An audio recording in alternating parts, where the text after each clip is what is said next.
Hi guys, this is Dana with Engadget. I am here with the Sony VAIO Z. This is Sony's premium 13-inch laptop. Really, this is the cream of their crop. This is the most luxurious computer they make, and frankly, this might be one of the most luxurious computers you'll find on the market. What you have here is an even skinnier, even lighter version of the computer we had last year. Sony has managed to shave off about half a pound, so that it's now 2.57 pounds. It is the lightest standard voltage 13-inch laptop you're going to find. It's even lighter than the MacBook Air.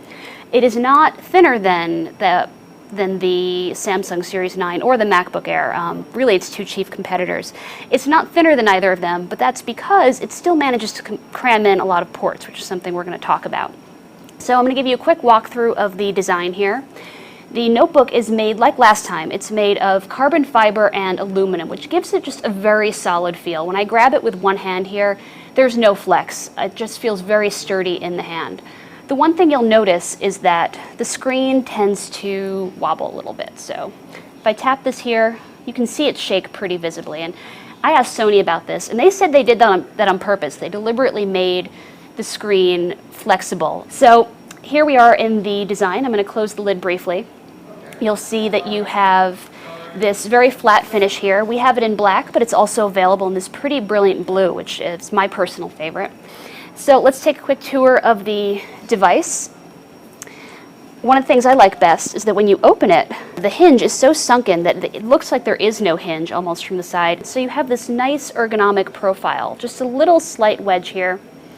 And as a result of that, Sony has put the power button over here instead of building it into the hinge. That's just a little bit of a twist on the classic Sony design. If I close it, you'll see that on this side, this is where most of the ports are on the laptop itself. So you've got a combined headphone mic port, an Ethernet jack, HDMI out, you've got USB 2.0 and then USB 3.0 and then power jack. Then there's nothing on the back side here. On this side you've got a VGA port and just this big fan here, which gets very hot, by the way, and fan spins very loudly while the computer is working. And then on the front you've just got a bunch of LED lights, and you've got separate slots for an SD card slot and Sony's own memory stick format. Sony has always sort of separated the two, and I don't really know why. So let's open this up here. You'll see that Sony still uses a lot of physical buttons above the keyboard, but there's fewer than there used to be, and I'll get to that in a minute. But what you do have still is that wireless switch where you turn the Wi-Fi on and off. You've got buttons for VAIO Assist, your favorite web browser, VAIO Care, a bunch of LED lights here. And then you've got the keyboard, which is a lot like other Sony VAIO keyboards in the sense that you've got this chiclet-style layout, and these keys are very well spaced. One thing I noticed is that the keys are so shallow, which means you're going to have to kind of bear down on them a little bit when you're typing. You're going to apply more pressure than you normally would, just because there's less to grab onto. The keys are less cushy than with other keyboards. Even a MacBook Pro, which also has an island keyboard and pretty shallow keys. This time too, Sony has switched to a buttonless trackpad. It used to have buttons here, but instead it's just one giant clickable trackpad. And as you can see, it has sort of this lizard-like pattern, which is very comfortable to run your finger over. It's not much friction. And regular scrolling is fine, but using two fingers to scroll, you'll find that it's an inconsistent experience. It works and works until suddenly it doesn't. And another thing is there's a fingerprint reader buried in there, and it's very easy to accidentally tap it with your finger. So you might want to disable that. But really what makes the VAIO Z special, aside from the fact that it's so thin and so light, is that it's really powerful. But it's powerful in a different way than it used to be. So it always has had solid-state drives, right? And it's always had standard voltage processors as opposed to the watered-down ultra-low voltage processors. But it used to have switchable graphics, so you'd have two graphics cards in one computer. But now what Sony has done is it's taken the discrete graphics card, the more powerful one, and it's put it in this external dock that Sony is calling the Power Media Dock.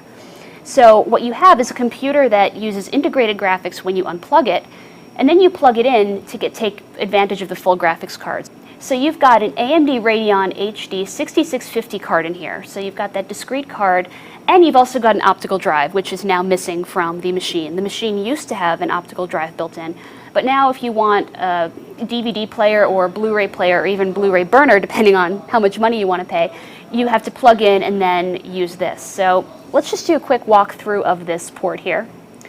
you'll see that it's kind of the shape of an external hard drive, right? And like an external hard drive, it plugs into the wall.